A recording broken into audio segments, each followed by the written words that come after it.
নামাজি চালাক, সে বুঝে আমার দুনিয়াও চলতেছে, অসুবিধা কি, আমার আখেরা তো ঠিক হচ্ছে। কথা বোঝেন নাই? আমার দুনিয়াও চলতেছে, আমি তো দুপুরে ভাতও খাইলাম, জোহরের নামাজও পড়লাম, অসুবিধা কি? আজকে না, আজকে রোজা রাখছি। তো বুঝাইলাম যে ইমানদার তো বুঝে, ইমানদার সহজ হিসাব এটা। আমার তো দুনিয়া চলতেছে, আমি তো বিয়ে করছি, আমার তো বাচ্চা হয়েছে 4টা, আমার তো ঘর আছে, আমার ঘরেও সোফা আছে, আমার ঘরে ফ্রিজ আছে 2টা, আমার ডাইনিং টেবিল নাই, ডাইনিং টেবিল না, খাট আছে। তো আমার সমস্যা কি? দুনিয়া তো আমার ভোগ করছি আমি, 5 ওয়াক্ত নামাজ আমি জামাতে পড়ছি, আলহামদুলিল্লাহ। সমস্যা কি? আল্লাহকে মাইনা আমি আটকায় গেলাম কোথায়? নাফরমান আগায় গেল কোথায়? আরে বেঈমান, তুই কই আগাইলি? এই বেনামাজি অসভ্য, তুই আগাইলি কই? নাফরমান। ঘৃণা ছাড়া, লজ্জা ছাড়া আর কি জোগাড় করলি বাপ? তুমি কি আগাইলা? আজকে আমরা যারা 5 ওয়াক্ত নামাজ পড়ছি, আমগো এখন বাজে 10টা 2। আজকে যেই নাফরমান অসভ্য নির্লজ্জ বেহায়াগুলো একটা ওয়াক্ত নামাজ পড়ে নাই, ওই অসভ্যের এখন বাজে কয়টা? তো তুই কি আগাইলি বেটা বেঈমান? কোনানে আগাইলেন বলে, এমন যদি হইতো তোর 12:30 বাজে, আমরা অন্য 10টা ধরে রয়েছি। কি রে নাফরমান, তুই কি আগাইলি বেটা? হ্যাঁ, আমরা যে বিশুদ্ধ, তোমার যে রবিবার। হ্যাঁ, তো কিতা তুমি কি আগায় গেলা? পৃথিবী কোনটা বেশি ভোগ করলা? ভোগ করলা কোনটা? মোবাইলের নারী, এটা কি ভোগ করা হইল? মোবাইলের ছবি, এ তো ধোকা, এ তো ছায়া, এ তো ছায়া, এ তো প্লাস্টিক। এটার ভেতরের যেটা, এটা তো ছায়া ছবি, এটা তো আসল নারী না। আসল নারী তো না, এটা তো ছায়া, এটা ছবিও না, ছবির ছায়া। ছবিও না, এটা ছবির ছায়া, এটা স্রেফ ছায়া। এই ছায়া দেখে দেখে আহা, যে যুবক তার চরিত্র নষ্ট করে দিল, যৌবনের সক্ষমতা নষ্ট করে দিল, তার চাইতে অপদার্থ আর কেউ হইতে পারে? ওই শিখলো কি, পড়লো কি, পরে কে কি পড়াইলো, এই বেউকুফে কি শিখলো? কিত্ত এতে স্কুলে গেল, কিত্ত এতে কি করলো, আমি কিছু বুঝি না। কি পড়লো সে? আফসোসের বিষয়। এই জন্য দয়া করে আমাদের জিন্দিগি আখেরাত, আমাদের জিন্দিগি কি বলেন? আমাদের জীবন আখেরাত। আমরা মূলত আখেরাতের জন্য মুসলমান। প্রিয় বাপ, শক্ত কথা বলছি বাবা, নওজোয়ান ছেলে তোমাদেরকেও বলছি বাপ, কিন্তু বাস্তবতা হলো এই কথাই বুঝানো যে আমাদের জীবন আখেরাত। তুমি ধোঁকা খাইও না বাপ, শুনছি কথাটা, ধোঁকা খেও না বাপ, তুমি প্রতারিত হইও না। তুমি এই কাফের বেঈমান মুশরিক ইহুদি খ্রিস্টানদের জালে পড়ে নষ্ট হয়ে যায়। এটা ইন্টারনেট, এটা জাল, এটা তোমার মতো ইমানদার মুসলমানকে চরিত্রহীন বানাবার জাল। একদিন তোমার ফকির বানায়া, চরিত্রহীন বানায়া, তোমার শরীরের সক্ষমতা, কোমরের সক্ষমতা, লজ্জাস্থানের সক্ষমতা নষ্ট করে একদিন তোমার ফুতুর বানায় দিবে। একদিন তুমি নারী দেখতে দেখতে, ছবি দেখতে দেখতে দেখবা তোমার জীবনটাও শেষ, যৌবনটাও শেষ, আখেরাতটাও শেষ, আর কিছুই মিলবে না, আর কিছুই মিলবে না। শত শত যুবকের জীবন আমি জানি, হাজার হাজার যুবক। আমার জিন্দিগি তো ছেলেদের সাথে, আমার জীবনটাই তো ছেলেদের সাথে। আমি তো শুনি বাপ। অতএব নিজের আখলাক সুন্দর করুন। আমরা আখেরাতের জন্য, আমরা মুসলমান, আমাদেরকে আল্লাহ দয়া করে, পছন্দ করে এক শ্রেষ্ঠতম নবী দিয়েছেন। এত বড় শ্রেষ্ঠতম রাসূল পেয়ে আহা, যে পথ হারা হয়ে গেল, তার চাইতে বড় অভিশপ্ত আর কেউ হইতে পারে? কুল কায়নাতের সর্বশ্রেষ্ঠ নবী আমার কপালে জুটলো, তোমার কপালে জুটলো, তবুও তুমি কেমনে পথ হারা হইল? এত বড় শ্রেষ্ঠ নবী তো আর কারো কপালে জুটে না। নবী সাল্লাল্লাহু আলাইহি ওয়াসাল্লামের চাইতে দামি আল্লাহর সৃষ্টিতে আর কে হইতে পারে? তার চাইতে সুন্দর আমাদের নবীর চাইতে কে তিনি? এমন কে আছে? তিনি হাসলেও সুন্দর, তিনি কাঁদলেও সুন্দর, তিনি হাঁটলেও সুন্দর, তিনি বসলেও সুন্দর, তিনি কথা বললেও সুন্দর, তিনি চুপ থাকলেও সুন্দর, তার প্রতিটা সিদ্ধান্ত সুন্দর, তার প্রতিটা নড়াচড়াও সুন্দর। আল্লাহ নবী সাল্লাল্লাহু আলাইহি সাল্লাম ইমানদারও 1450 বছর ধরে নবীকে পরীক্ষা করছে। তিনি ইমানদারের চোখেও সর্বশ্রেষ্ঠ। পৃথিবীর সমস্ত কাফের বেঈমান, মুশরিক, নাস্তিক, মুরতাদ, দার্শনিক তারা পর্যন্ত নবীকে নিয়ে, আমাদের নবী সাল্লাল্লাহু আলাইহি সাল্লামকে নিয়ে গবেষণা করছে, একবার দুইবার না, লক্ষবার। তিনি তাদের কাছেও শ্রেষ্ঠ। কারো কাছেই তো তিনি এক জাররা, এক বিন্দু 23 বছরের 63 বছরের এই পবিত্র জিন্দিগিতে একটা কলমের দাগ বসাবে, একটা লাল কালির ফোঁটা দিবে আমার নবী সাল্লাল্লাহু আলাইহি সাল্লামের জিন্দিগির উপরে, এমন কেউ হয়েছে কোথাও? তাহলে আমরা সেই নবী সাল্লাল্লাহু আলাইহি সাল্লামকে ছেড়ে দিলাম কেন? কেন ছেড়ে দিলাম?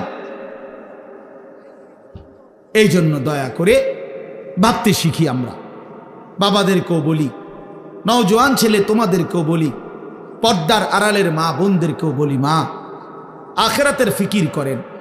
আখেরাত যদি ফিকির হয়, পরকালের যদি ভাবনা হয়, তাহলে আমাদের পরকালের শ্রেষ্ঠতম সিজন আখেরাত কামাই করার মাহে রমজান। মাহে রমজান আমাদের সামনে। মাহে রমজান আমার, রমজান মানে ভিন্ন কিছু।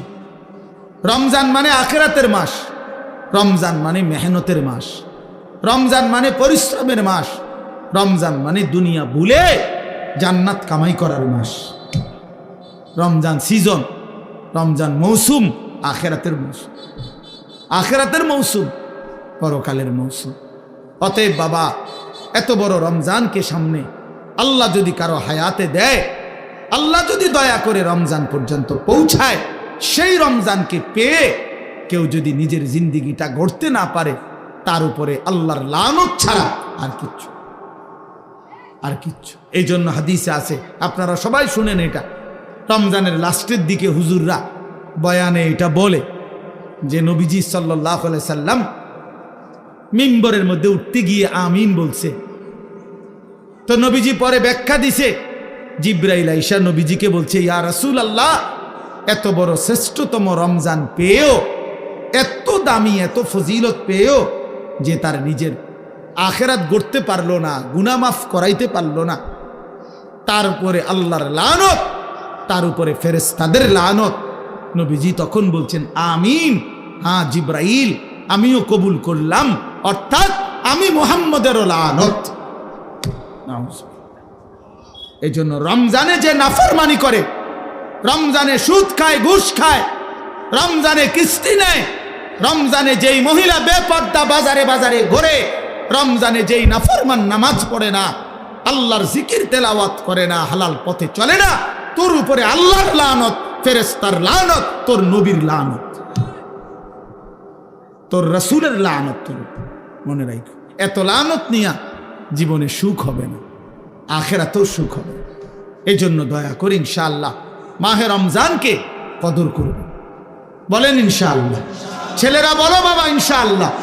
রমজানের জন্য প্রস্তুতি নাও, রমজানের জন্য, রমজানের জন্য। আল্লাহ নবী সাল্লাল্লাহু আলাইহি সাল্লাম কোমরের লুঙ্গি রমজানে হাদিসে আছে শক্ত করে বাঁধতেন ইবাদতের জন্য। মানুষ যখন ভারী কাজ করে, শক্ত কোনো কাজ করে, তখন কোমরে গামছা বা রশি টাইট করে বাঁধিয়ে লয়, তাইলে শক্তি হয়, শক্তি সঞ্চার হয়। আল্লাহ নবী সাল্লাল্লাহু আলাইহি সাল্লাম রমজানে রাত্রি জাগার জন্য কোমরে লুঙ্গি শক্ত করে বেঁধে নিতেন, ইবাদতে ডুবে যেতেন, আল্লাহর বন্দেগীতে লেগে থাকতেন। অতএব আমরা রমজানকে কদর করব ইনশাআল্লাহ। আমার জীবন সুন্দর হবে কখন? আল্লাহ তাআলা আমাদেরকে সৃষ্টি করেছেন আমাদের জিন্দিগির সমস্ত কর্মকাণ্ড সুন্দর করার জন্য। লিয়াবলুয়াকুম আইয়ুকুম আহসানু আমালা। আল্লাহ তাআলা বলেন, জীবন দিলাম তোমাদেরকে পরীক্ষা করার জন্যে, তোমাদের কার আমল কতটা সুন্দর। আহসান, আহসান, শুধু সংখ্যা বিবেচ্য নয়। নামাজ পড়ে ফেলছে 10,000 রাকাত, কিন্তু সূরা কেরাত অশুদ্ধ, দোয়া কালাম অশুদ্ধ, রুকুর তাসবি, সেজদার তাসবি, আত্তাহিয়াতু অশুদ্ধ, তো কোনো লাভ নেই। 10,000 না, 10 লক্ষ রাকাতেরও কোনো ফায়দা নেই। এজন্য সংখ্যা বিষয় না, যে কি পরিমাণ, না, গুণগত মান, গুণগত মান আহসান হইতে হবে, সুন্দর হইতে হবে, কোরআন সুন্নাত আলোকেই হইতে হবে, আলোকে যেভাবে হোক। আমরা অনেক মুসলমান এই কথাটা, হযরত মাওলানা মুফতি বেলায়েতুল্লাহ সাহেব শেষ এই কথাটা বলতে চাচ্ছিলেন। অর্থাৎ একটা কথা মনে রাখবেন ছেলেরা, তোমাদেরকেও বলি বাবা, যে যেটুকুই ইসলাম মানি এটুকুও গ্রহণযোগ্য হওয়ার জন্য বিশুদ্ধ হওয়া জরুরি, বিশুদ্ধ হওয়া জরুরি। শুধুমাত্র মসজিদে আসলাম শুক্রবার জুমার নামাজ, আমার উপস্থিতিটা দেখাইলাম, এতেই আমার জুমার নামাজ কবুল হবে না। জুমার নামাজ যেভাবে আদায় করতে হয় ওইভাবেই হইতে হবে। নামাজের সূরা কেরাত ঠিক হইতে হবে। শুধু আল্লাহর ঘরে গেলেই হজ আদায় হয় না, শুধু মিনা আরাফায় গেলেই হজ আদায় হয় না। কোরআন সুন্নাহ যেভাবে হজ্জের নিয়ম কানুন বলছে ওইভাবে হইতে হবে, ওইভাবে হইতে হবে। তাইলে শুধুমাত্র উপস্থিতি যথেষ্ট না, যে আমি আসছি তো জুমার নামাজে মসজিদে, না, এটাই যথেষ্ট। আমি শুধু তো উঠানামা করলাম 4 রাকাত, না, শুদ্ধ হইতে হবে। আল্লাহর নবী সাল্লাল্লাহু আলাইহি ওয়াসাল্লাম বলেন, তিলকা সালাতুল মুনাফিক। 3 বার বলছে নবীজি এ কথা। ওই নামাজ মুনাফিকের নামাজ, ওই নামাজ মুনাফিকের নামাজ, ওই নামাজ মুনাফিকের নামাজ। কামা ফানাক্কারা আরবাআন লা ইয়াযকুরুনাল্লাহা ইল্লা কালিলা। যে শুধু দাঁড়াইলো আর 4 রাকাতে 4টা ঠোকর মারল। তো আল্লাহ নবী সাল্লাল্লাহু আলাইহি ওয়াসাল্লাম বলেন, সে 4 রাকাতে 4টা ঠোকর মারল। লা ইয়াযকুরুনাল্লাহা ইল্লা কালিলা, একেবারেই যৎসামান্য আল্লাহর জিকির তাসবিহগুলো ঠিক মতো পড়ল না। নবীজি সাল্লাল্লাহু আলাইহি সাল্লাম বলেন, ওই নামাজ মুনাফিকের নামাজ। এই জন্য তাড়াহুড়ো করে যে নামাজ, এটা মুনাফিকের নামাজ, মুনাফিকের নামাজ। তাইলে যেখানে শুধু তাড়াহুড়া করলো কেন, এই জন্যই নামাজ মুনাফিকের নামাজ হইল, সেখানে অশুদ্ধ পুরা। এটা কি ইমানদারের নামাজ? এটা মুমিনের নামাজ হইল। এই জন্য আপনি মাদ্রাসায় পড়েন নাই, আমরা হুজুর না, এই সমস্ত কথা আপনি জবাব দিবেন। আপনি মাদ্রাসায় পড়েন নাই কেন, আপনি হুজুর না কেন, এটা কার দোষ? আপনি সূরা কেরাত দোয়া কালাম শিখবেন না কেন? আপনার উপরে যেটা দায়িত্ব, ফরজে আইন, আপনাকে শিখতে হবে, কোরআন শুদ্ধ করতেই হবে। এর জন্য মাদ্রাসায় না পড়েও শুদ্ধ করতে হবে। মনে করেন মাদ্রাসায় পড়েন নাই ছোটবেলা, এরপরও আপনাকে ঠিক করতে হবে। মনে করেন আপনি হুজুর না, এরপরও আপনার নামাজ বিশুদ্ধই হইতে হবে। পাবলিকের নামাজ কোনো রকম হলেই চলবে, আর আমগো হুজুরদের নামাজ হইতে হবে একদম বিশুদ্ধ। এটা তো বৈষম্য হয়ে গেল। বৈষম্য হইল না, এটা তো ইনসাফ হইল না। আপনি বেহেশতে যাইতে হইলে ভুল ভ্রান্তি অশুদ্ধ নামাজ পইরেই আমনে বেহেশতে যাইবেন গা, আর আমি 12 বছর লাগাইয়া সূরা কেরাত দোয়া কালাম ঠিক করতে হইব, কেরাত মস্ক করতে হইব, কারি সাহেবের কাছে পড়তে হবে। আমার বেহেশতটা এত কঠিন হয়ে গেল কা আমার বেলায় আইয়া? আমি কি মাদ্রাসা পড়ে অন্যায় করলাম? তাইলে বোঝা গেল এদের ভুল ধারণা। এই জন্য এটা মনে রাখতে হবে। আমি কিংবা আপনি, জওয়ান কিংবা বুড়ো, জেনারেল পড়ুয়া কিংবা মাদ্রাসায় পড়ুয়া, নারী কিংবা পুরুষ, মুসলমান মাত্রই তার প্রতিটি আমল বিশুদ্ধ হইতে হবে। কি হইতে হবে বলেন? ফামান কানা ইয়ারজু লিকা রাব্বিহি ফালিয়ামাল আমালান সালিহা। আল্লাহ তাআলা বলছে যারাই আল্লাহর সাক্ষাৎ চায়, জান্নাত চায়, যে আল্লাহর সাক্ষাৎ পাবে পরকালে সেই জান্নাত পাবে, যে জান্নাত পাবে সেই সাক্ষাৎ পাবে, একই কথা এটা। তো যে আল্লাহর সাক্ষাৎ চায় মানে জান্নাত চায়, আল্লাহ তাআলা বলেন ফালিয়ামাল আমালান সালিহা, সে যেন তার সবগুলো আমল বিশুদ্ধভাবে করে। কোরআন শরীফের আয়াত। ওয়ালা ইউশরিক বিইবাদাতি রাব্বিহি আহাদা, এবং আল্লাহর ইবাদতের সাথে কাউকে যেন শরীক না করে, মানে ইখলাস, শুধু আল্লাহর জন্য করে। তাহলে এই জন্য আমি অনুরোধ করলাম আপনাদের কাছে, এটা আমাদের বোঝা উচিত। না বুঝলে আফসুস করবেন, আজ কিংবা কাল আফসুস করতেই হবে। কবরে গেলেই বুঝে আসবে। লাতারাবুন্নাল জাহিম সুম্মা লাতারাবুন্নাহা আইনাল ইয়াকিন। আল্লাহ তাআলা বলেন তুমি তোমার দুই চোখে জাহান্নাম দেখবা, এবং তোমার তখন পরকালের সব কথাগুলো ইয়াকিন হবে, কবর, হাসর, মিজান, ফুলসিরাত। কিন্তু লাভ কি হবে? ইয়াউমাইদিন ইয়াতাযাক্কারুল ইনসানু ওয়া আন্না লাহুদ যিকরা। আল্লাহ তাআলা বলেন বান্দা হাসরের ময়দানে যখন জাহান্নামকে সচক্ষে দেখবে, তখন তার দুনিয়ার সব কথা মনে পড়বে, বুঝে আসবে। কিন্তু আন্না লাহুদ যিকরা, কিন্তু আল্লাহ বলেন বলো না বান্দা মনে পড়ে কি লাভ হবে? বুঝে তো আসবে, ঠিক আছে যে বিড়ি খাওয়া ঠিক হয় নাই, সিগারেট খাওয়া ঠিক হয় নাই, গালি দেওয়াটা ঠিক হয় নাই, চুরি করাটা ঠিক হয় নাই, সুদ খাওয়া ঠিক হয় নাই, কিস্তি নেওয়া ঠিক হয় নাই, নারী দেখা ঠিক হয় নাই, ছবি দেখা ঠিক হয় নাই, সারা রাত উলঙ্গ দৃশ্য দেখা ঠিক হয় নাই, নামাজগুলো বছরের পর বছর ছেড়ে দেওয়া ঠিক হয় নাই। তে এ তো বুঝে আসতে ঠিক আছে, উচিত ছিল, পড়া উচিত ছিল, মানা উচিত ছিল। কিন্তু আল্লাহ বলেন ওয়া আন্না লাহু যিকরা, বলো না বান্দা লাভ কি হবে? আজকে তো আর আমলের সুযোগ দেওয়া হবে না। নবীজি সাল্লাল্লাহু আলাইহি সাল্লাম বলছেন ফাইন্নাল ইয়াউমা আমালুন ওয়ালা হিসাব ওয়া গাদান হিসাবুন ওয়ালা আমাল। নবীজি বলছে শোনো উম্মত, আজকে দুনিয়া আমলের জায়গা, এখানে হিসাবের জায়গা না। আগামীকাল আখিরাত সেটা কেবল হিসাবের জায়গা, ওইটা আমলের জায়গা। ওইখানে আমলের সুযোগ দেওয়া হবে না, শুধুই হিসাব হবে। এখানে আমলের সুযোগ দেওয়া হয়েছে, এজন্য এখানের হিসাব এখানে হচ্ছে না। প্রতিদিন সারাদিনের নাফরমানির শাস্তি রাতে দেওয়া হয় না।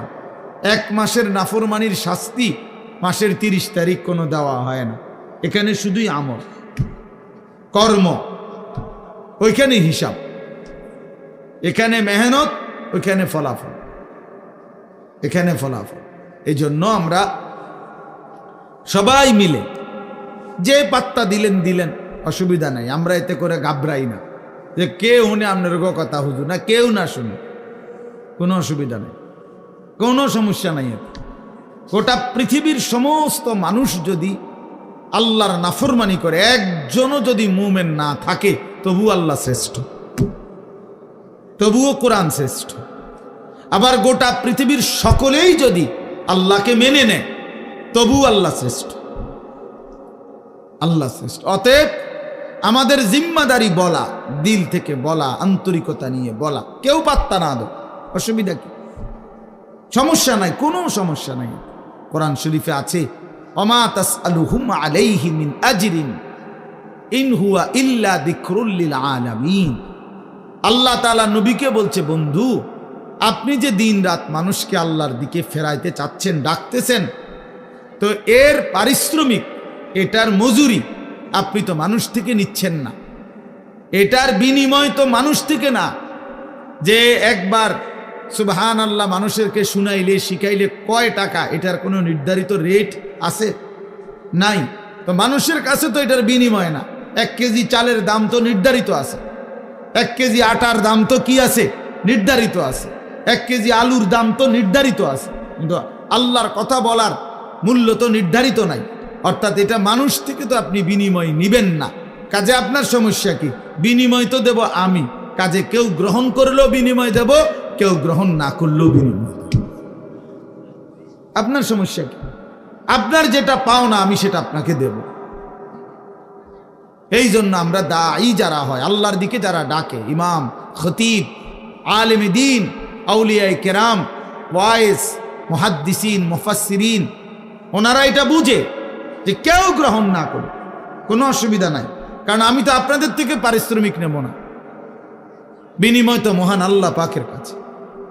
ইন্নামা নুতঈমুকুম লিওয়াজহিল্লাহ লা নুরিদু মিনকুম জাযাআন ওয়ালা শুকুরা। আল্লাহর প্রিয় বান্দা বলে, আল্লাহর সন্তুষ্টির জন্য তোমাকে খাওয়াইছি, বিনিময়ে তোমাদের কাছে কোনো কৃতজ্ঞতাও চাই না, কোনো বিনিময়ও চাই না। আপনি ধন্যবাদ দেওয়ারও দরকার নাই, মিয়া ধন্যবাদেরও দরকার নেই। আপনি বলছেন আর যে মনে কর একটা ওয়াজে হয়েছে আজগা, হ্যাঁ তো কি এতে, তো এতে কি আমার কবর রাজা মাপ? কথা বলেন না কেন? 10 লাখ মানুষ আমারে চিনে, এতে করে কবর রাজা মাফ? তো কি তো শ্রোতা 50 লাখ হইলেই কি, 5 জন হইলেই কি, 5 জন হইলেই কি, সবাই চিনলেই কি, না চিনলেই কি, এতে কি আহামরি ব্যবধান কি? সবাই চিনলে কামিয়াব, কথা বলেন না, কেউ না চিনলে ব্যর্থ। তো তো আর কি, এনে আলাদা কিচ্ছু নাই, সব কিছু আসমানওয়ালার কাছে। গ্রহণ করলেও তিনি, ফেলে দিলেও তিনি, বর্জন করলেও তিনি। তিনি চাইলেই গ্রহণ করবেন, তিনি না চাইলে ছুঁড়ে মারবেন। এজন্য মূল বিষয় হলো বাপ আল্লাহর দিকে ফেরা। আল্লাহ আমাদেরকে বুঝ দান করেন। এজন্য আমি বলছিলাম মনোযোগ দরকার। আল্লাহর কথা দিল দিয়ে শুনলে, আন্তরিকতা নিয়ে শুনলে ধীরে ধীরে পরিবর্তন হয়। নওজোয়ান ভাই, তোমাদের কাছে আমার অনুরোধ, ভাইয়া কোনো একক কোনো বক্তার জনপ্রিয়তায় অথবা পরিচিতিতে, খ্যাতিতে এভাবে কি ব্যস্ত না হওয়া, বরং আল্লাহর কথার প্রতি আন্তরিক হওয়া। ওষুধের মতো লাগুক, বিষের মতোই লাগুক, আমার গায়েই লাগুক, আমারই বলুক, তারপরও শুনতে থাকা, হজম করতে থাকা, অনুভব করতে থাকা। তাইলে একদিন আল্লাহ পাক জিন্দিগি বদলাই দেবে, জীবন বদলাই দেবে, জীবন বদলাই দেবে। এই জন্য এটা বোঝা উচিত।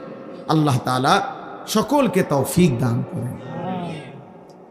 প্রিয় ভাই, এই মুহূর্তে আমাদের সবাই, সারা পৃথিবীর ইমানদার মুসলমান যারা, সমস্ত ইমানদার মুসলমানের সমস্ত প্ল্যান, প্রোগ্রাম, পরিকল্পনা একটাই বস্তু নিয়ে, সেটা হলো মাহে রমজান।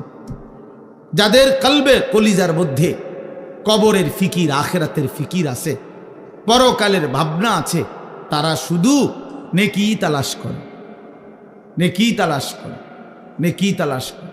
আর নেকির সর্বশ্রেষ্ঠ মৌসুম মাহে রমজান।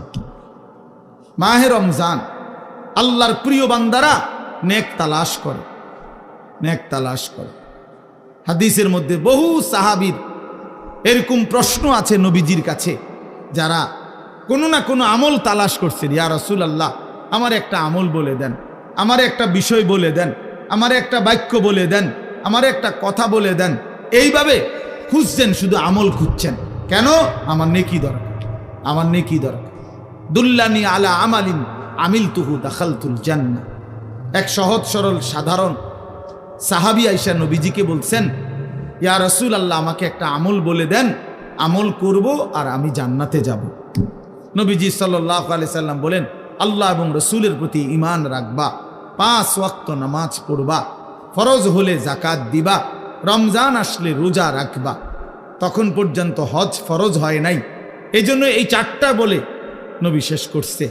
এই সাহাবী দাঁড়িয়ে বললেন, ইয়া রাসূলুল্লাহ, আমি আল্লাহর কসম আপনার কথা থেকে এক চুলও কমাবো না, বাড়াবো না, বরং আপনি যা বলেছেন তা আমল করতেই থাকবো। নবীজি তখন বললেন বাকি সাহাবীদেরকে, মান সাররাহু আন ইয়ানজুরা ইলা রাজুলিন মিন আহলিল জান্নাহ ফালিয়ানজুর ইলা হাযা। তোমরা যদি এই মুহূর্তে জমিনের মধ্যে কোনো জান্নাতি মানুষ দেখে তোমাদের নয়ন জুড়াইতে মন চায়, তো একে দেখো, একে দেখো, এই যে জান্নাতি যায়। অথচ সে আমল করে নাই, এখন মাত্র ওয়াদা দিছে, কিন্তু বলার ঢং, চেহারার রং দেখেই নবী বুঝছে যা বলছে তো দিল দিয়েই বলছে। বাটফারি কথা না, ধোকাবাজি কথা না, হ্যাঁ ধোকাবাজি কথা না। আপনি বলে দিলেন বক্তার লগে ঠিক কিনা ঠিক কিতা ঠিক এটা কইলু আর এটা আবার কই অনেকে নিজে নিজে হাসে তার মানে ইচ্ছা করে মস্কারি করলো ঠাট্টা করলো আর কি ঠাট্টা করলো অথচ দিনকে নিয়ে নওজোয়ান ছেলে মনে রাখো বাবা আল্লাহর দিনকে নিয়ে কোরআনের একটি অক্ষরকে নিয়ে ইসলামের একটা ছোট্ট বিধানকে নিয়ে ঠাট্টা করা মস্কারি করা তুচ্ছ তাচ্ছিল্য করা কুফুরি